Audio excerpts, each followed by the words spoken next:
안전한 펠렛 연소기 V2. 장시간 지침용 펠렛 연소기는 왜 V2여야 하는지 하나하나 따져보겠습니다. 안전한 지침용 펠렛 연소기의 기본 조건은 장시간 연소에도 트러블이 없어야 합니다. 장시간 안전한 연소를 위한 기본 조건을 따져보겠습니다. 뒷집용이라면 난로의 상부에 장착하는 펠렛 연소기를 사용하세요. 장시간 트러블 없는 연소를 위해서는 연소실의 펠렛 배출이 원활하다는 전제하에 배출된 펠렛 수채 양이 많더라도 그것을 모두 수용할 수 있는 화실이 필요합니다. 일반적으로 도어 쪽에 장착된 연소기들은 연소실에서 배출된 수채의 빠른 연소에 한계가 있기에 일정 사이즈 이상의 제바지와 제바지 상부의 연소판에서의 연소 및 배출 시스템의 설계가 아주 중요합니다. 만약 이 부분의 설계가 부족하면 하부에 쌓인 수치로 인해 기본 연소실의 수체의 배출에 장애를 일으킵니다. 그 결과 일정 시간 이후 화력이 지속적으로 줄어들며 결국 역연과 역화로 이어집니다. 그러므로 배출된 수체 트러블을 걱정할 필요가 없는 난로의 상부에 연소기를 장착해야 하는 이유입니다. 난로의 상부에 장착된 연소기는 배출된 수치 많더라도 화실에서 모두 수용하기에 쌓인 수치로 인한 트러블들에 자유로워집니다. 펠렛의 배출량은 펠렛에 따라 아주 다릅니다. 이 부분에 대한 이해가 없는 한 연소기의 설계는 한계에 부딪히며 당신의 선택은 실패로 이어집니다. 저희 파이어백과 캔버스의 도킹 영상입니다. 측면에 장착하는 측향식 연소기는 최소한 파이어베스의 사이즈는 되어야 20kg의 펠렛들을 안정적으로 소화할 수 있습니다. 연소실과 연소판, 제바지가 근접한 제품의 설계는 언제라도 변화하는 펠렛들에 대응하는 데는 한계가 있습니다. 그래서 뒷집용으로는 그다지 추천하지 않습니다. 직접 경험해 보시면 무슨 말인지 알게 됩니다. 저배압에서 트러블 없는 연소기는 필수입니다. 캔버스 리마스터의 500mm 연통 2개로 극한의 저배압 상황에서 15시간 연속 연소하는 영상입니다. 저배압 상황의 일반적인 하향식 연소기에서는 배압 부족으로 역연 이후 역화로 이어질 수 있는 조건입니다. 또한 저배압 상황에서의 연소실 중앙에는 많은 펠렛들로 인해 산소 공급이 제한되어 불완전 연소에 의한 그을음과 클링크로 인한 막힘 현상으로 인해 불완전한 연소를 하게 됩니다. 결국 저배압 상황이 발생하는 극동계의 외부 환경에서는 자연 배기가 불가능한 연소기입니다. 500mm 연통 2개의 낮은 배압 조건에서도 걱정 없이 사용할 수 있는 연소기는 V2 뿐입니다. 트러블 상황에서도 연소 안정성이 뛰어나야 합니다.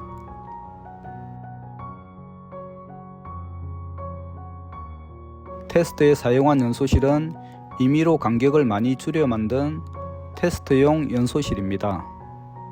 임의로 연소실이 막히게 해서 연소에는 어떤 영향이 미치는지 파악해 보았습니다. 연소 초기에는 연소실 펠렛 배출이 원활합니다.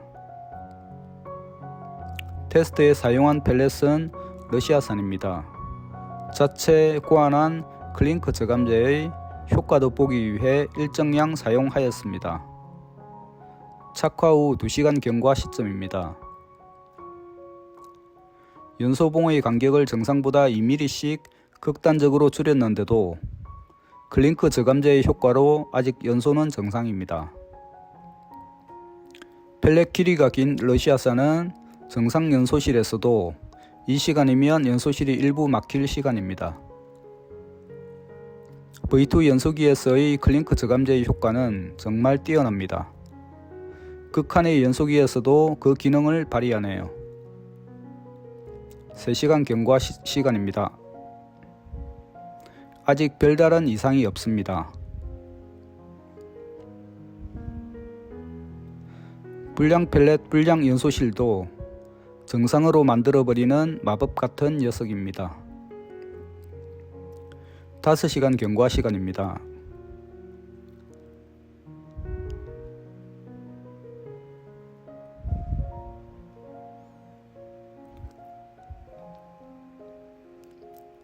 다섯 시간 경과에도 이상 없습니다.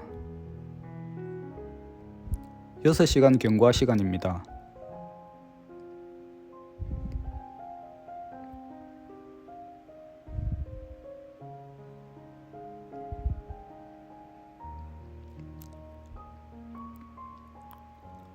여섯 시간째 배출에 문제가 없습니다.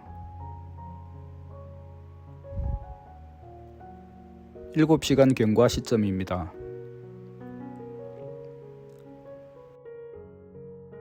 연소 상태는 정상입니다.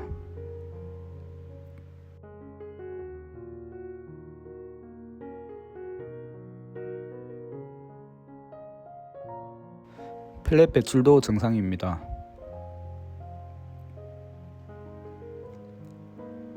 8시간 경과 시점입니다.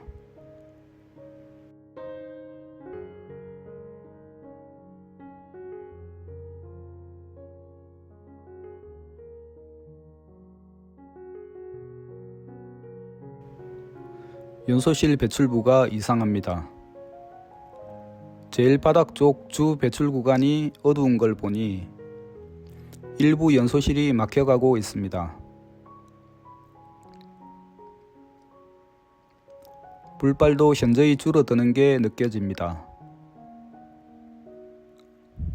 9시간 경과 시점입니다. 20kg의 펠렛도 얼마 남지 않았습니다. 연소실이 막혀가고 있어 불빨의 힘이 갈수록 떨어집니다. 불의 힘이 떨어졌다는 건 배압도 줄어들었다는 얘기입니다. 연소실의 가장자리부터 막히고 있습니다.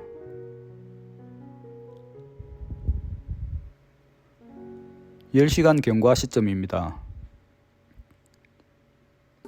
아직 2kg의 펠렛이 남았습니다. 과염이 줄어들었고 연소실이 막혀 펠렛 배출이 전혀 되지 않고 있습니다.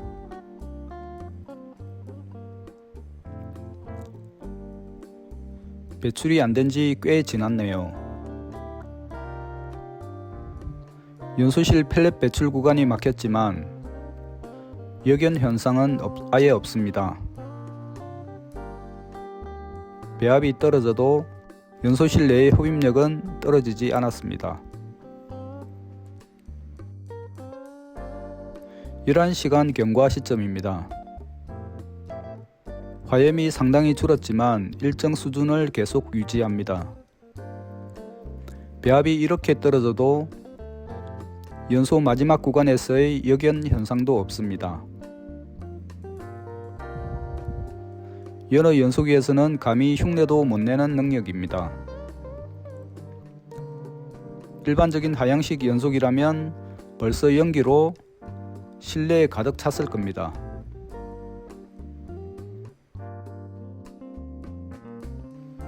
역연 차단판까지 있으니 더욱 든든합니다. 역연 차단판이 작동하면 차단판 안쪽의 연소실은 더욱 배압을 유지하며 흡입력을 유지시켜줍니다. 연소가 끝난 후 연소실을 확인하였습니다.